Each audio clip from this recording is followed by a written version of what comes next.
It took me 2 years to notice that my best friend had never once introduced me to a single person from before the day we met. 2 years of being closer to a man than I'd been to anyone, and I could not have named his mother, his hometown, one old friend, one ex, one co-worker from any job before mine. He had a whole rich life he talked about constantly, and not one piece of it had a face I could shake hands with. He started the day I met him. There was no before. I'm Spencer, 31. I sell commercial flooring around Cincinnati, and I'm not a lonely guy. I want that on the table, because people hear this and decide I must have been desperate for a friend. I wasn't. I had friends. I had a crew I'd grab Skyline Chili with every Friday. The kind of friendships that are boring and solid and 20 years deep. I met Dale at a work thing, and inside of a month, he was the best one I had. And that, I'd learn, is not an accident. That's a skill. Some people are very, very good at becoming the most important person in your life, and the speed of it is supposed to feel like luck. Dale knew me fast. Too fast, looking back. He remembered things I'd mentioned once, my sister's birthday, the coffee I liked, the name of a teacher I'd hated in high school, and at the time it felt like finally being paid attention to, you know. He'd show up with the exact thing I needed before I asked. He mirrored me, my jokes, my opinions, the way I take my coffee, until being around him felt like being around a warmer version of myself. The thing is, that's not friendship. I know that now. That's a man building a key that fits your specific lock. And once the key fit, the other doors of my life started closing, and I never once caught him closing them.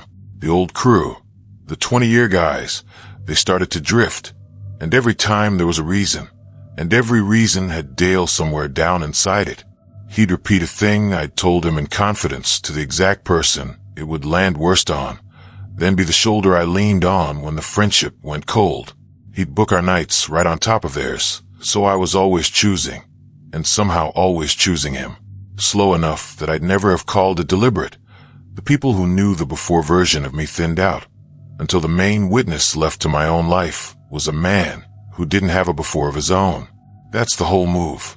Get you alone, gently, smiling, until the only mirror you've got left is him. The first crack was small. He told a story about working a few years at a logistics company downtown, real specific, names and all, and I happened to know somebody there, and that somebody had never heard of him. Dale laughed it off, said it was a different branch, and I let it go, because you let it go. But after that I started catching the seams. A hometown that didn't match the accent, a college that had no record of him. Every single one of them had an easy answer, smooth, ready, a little too ready, like a man who'd had to explain himself before. Then I found out he'd been in my apartment when I wasn't home. He let it slip, a comment about a leak under my sink that I hadn't told him about and hadn't fixed. And when I pushed, he admitted he'd come by to check on the place while I was traveling. I'd never given him a key. He had one anyway. He'd had one made, honestly. The way you'd copy a key to a house you planned on living in. And he said it so casually, so hurt that I was making it weird, that I apologized to him. I apologized to the man who'd copied my key. The mirroring went physical around then, and that's the part that still moves under my skin. He started dressing like me. Not all at once. The same boots first, then the same jacket, then a haircut close enough that a bartender we both knew called us brothers. And Dale lit up at it, loved it, kept it. He picked up my way of talking, my hand gestures, a story from my own childhood that I once heard him tell a girl at a party in the first person, like it had happened to him. I corrected him, laughing it off. That's my story, man. And he laughed too, and said he must have caught it from me. And hearing my own memory come back out of his mouth as it did something to me I didn't have a name for yet. It was like watching someone try a coat on in a mirror, except the coat was me. The night it turned, a guy showed up at the bar where Dale and I always sat. An older man, tired looking, and he stood at the end of the bar staring at Dale until Dale went gray. The man called him a different name. Not Dale. He said the name quiet, like it cost him something. And he said, "I've been looking for you for 6 years." And Dale was up and out the back before I'd processed a word of it. The man turned to me, and he looked at me with something I can only call pity, and he asked how long I'd known him. And then he said, "You should look at who his last best friend was." And he left. So I looked, and this is the part one still can't sit with. There had been another guy in another city, a few years back, who'd been exactly what I was to Dale, the sudden best friend, the inseparable pair, and that man had dropped out of his own life entirely, just stopped, no contact, family still looking, and before him, further back, another one. A pattern of men who got the full warmth of Dale and then went quiet forever. I went into Dale's place one last time with the key I never should have let him give back to me. And in the closet there was a box, and in the box were watches. Men's watches, a wallet, a class ring. Each one not his. Each one I'd bet anything belonged to a best friend who used to exist. He kept pieces of them, like a man keeps pieces of the people he's done being. I cut him off that week, cold, no conversation. And the not having a conversation is the smartest thing I did, because every fiber of me wanted to give my best friend a chance to explain. He didn't rage. That was the worst part. He sent me one message, calm and warm and devastated, telling me he understood, that I was the best friend he'd ever had, and that he'd see me around. See me around. I moved twice after that, and I still read that line some nights. They never really caught up to him, the man at the bar or the families or anybody, because Dale isn't a name, and the man I knew isn't a person you can find. He's out there right now.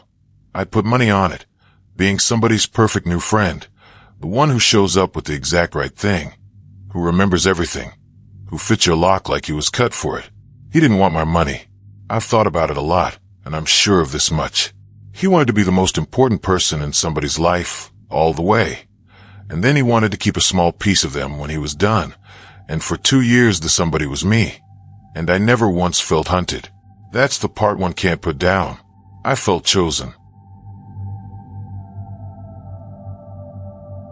I changed my number on a Tuesday, told no one but my mother, and my best friend called the new line on Wednesday morning to ask, sweetly, why I'd felt the need to change it. I hadn't given her the number. I hadn't given anyone the number except my mom. And Marlene called it before I'd finished my coffee, not angry, just a little hurt, wanting to understand what she'd done. So I'm a pediatric nurse. I was 29 when this started, and I met Marlene in a way that felt like the universe handing me a gift. We clicked instantly. Within weeks, she was my person, the one who drove me to the airport, who had a key for emergencies, who knew my passwords because we shared streaming logins, who was so woven into my life that pulling her out later would tear pieces of me with it. That's not a side detail. That's the whole machine. By the time it went wrong, she was already inside everything. The first thing I noticed and dismissed was that Marlene always knew where I'd been. I'd mention a restaurant, and she'd already know I'd gone. Who with what time. I told myself we just talked a lot. We did talk a lot. But the talking, I figured out way too late, was mostly her confirming things she already knew, kind of testing whether I'd be honest about my own day, and getting upset in this quiet, wounded way whenever I left something out. It curdled when I started dating someone. Marlene went cold, then she went everywhere. The new guy and I would pick a place at random, last minute, and she'd be there, surprised, delighted. What are the odds? The odds were not the odds. I found the first tracker under my back bumper when my mechanic, a Buffalo guy who doesn't miss much, asked why I had two trackers.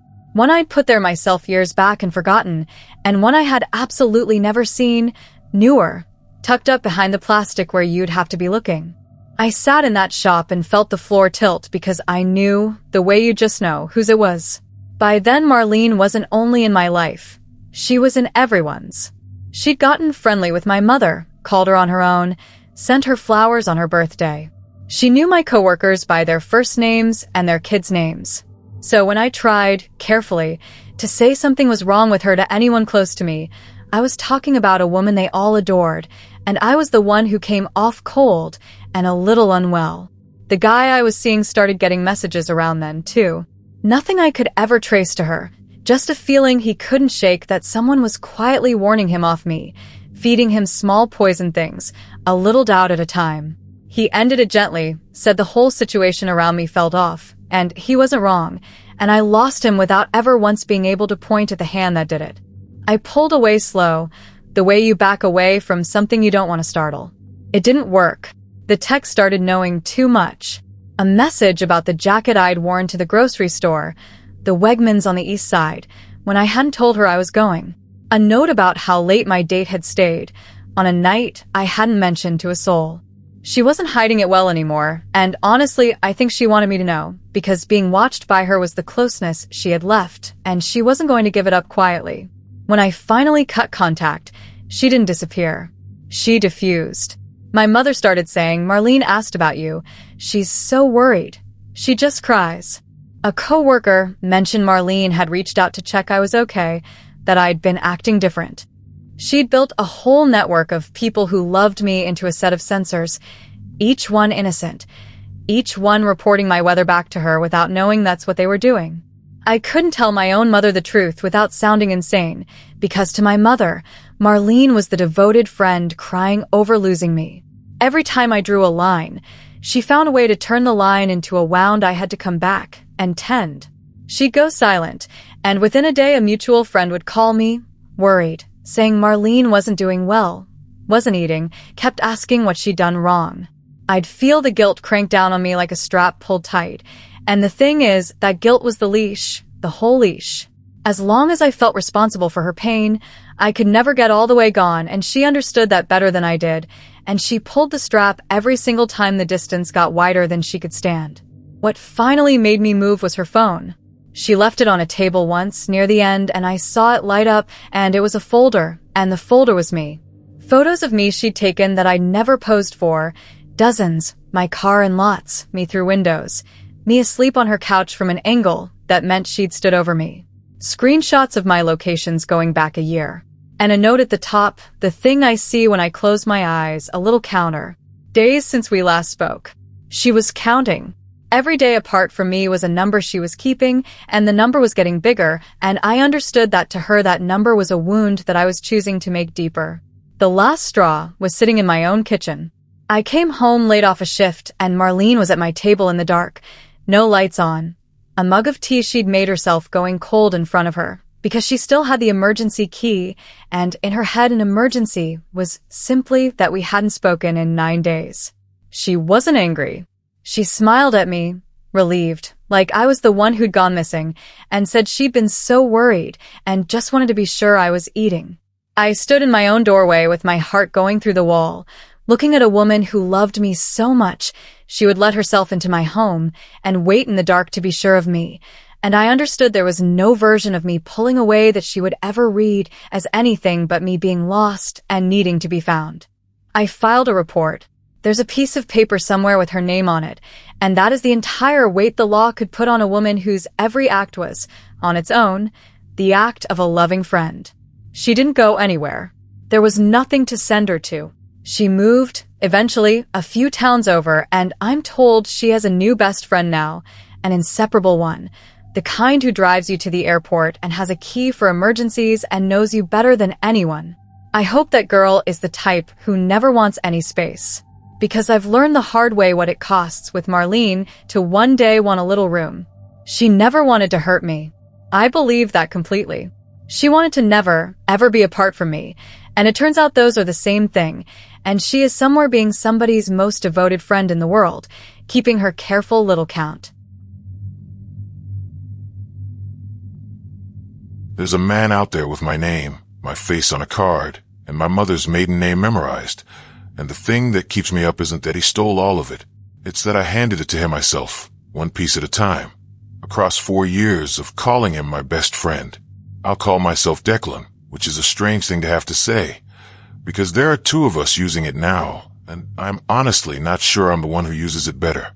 I'm a line cook. I was 33, and the friend, my roommate of 4 years, was the easiest guy in the world to live with. He paid on time. He took the mail in. He was good with all the boring grown-up stuff I hated. The bills, the forms, the bank runs, and I was so grateful to not deal with it that I let him handle more and more of it, which means I handed a man my whole paper self and thanked him for taking it. The first sign was a car declined at the gas station for no reason, which became a denied car loan, which became a collections call about an apartment in Mesa I had never lived in. I'm in Phoenix. I've always been in Phoenix. There was a version of me, it turned out, who'd been busy across the valley, opening accounts, signing leases, running up balances, and that version had my social security number, my birth date, my mother's maiden name, every answer to every security question, because the real me had said all of it out loud for years, to the roommate doing my paperwork at the kitchen table. I started pulling the thread, and it just kept coming. Credit cards I never opened, a phone plan, a store account, then the things that stopped my breath, because they weren't just financial. A job held in my name, a car registered to me that I'd never sat in. He hadn't only stolen my identity for a quick score. He'd been building a whole second Declan, a parallel one, slow and patient, a guy who could pass as me on paper anywhere in the state. And the longer I looked, the more I realized the second Declan had a fuller life than I did. He'd been more me than me. I found his other life online before I found almost anything else, honestly. A profile with my name and his face on it. A few years deep. Friends I'd never met who knew Declan as the guy in those pictures, tagging him at bars and birthdays in a city clear across the valley. He'd been Declan to a whole circle of strangers, and every one of them would have sworn to it. If it ever came down to his word against mine in a room of people who knew one of us, the Declan they knew had the face, and the easy smile, and 3 years of real memories, and I had a birth certificate, and a panic in my voice that makes a man sound exactly like the liar. The first time it turned physical was a man in a truck parked across from my place for 2 straight days, not doing anything, just sitting, watching my door, and when I finally walked out to him, he asked for Declan by name, and then looked at me like I was the one lying when I said that was me.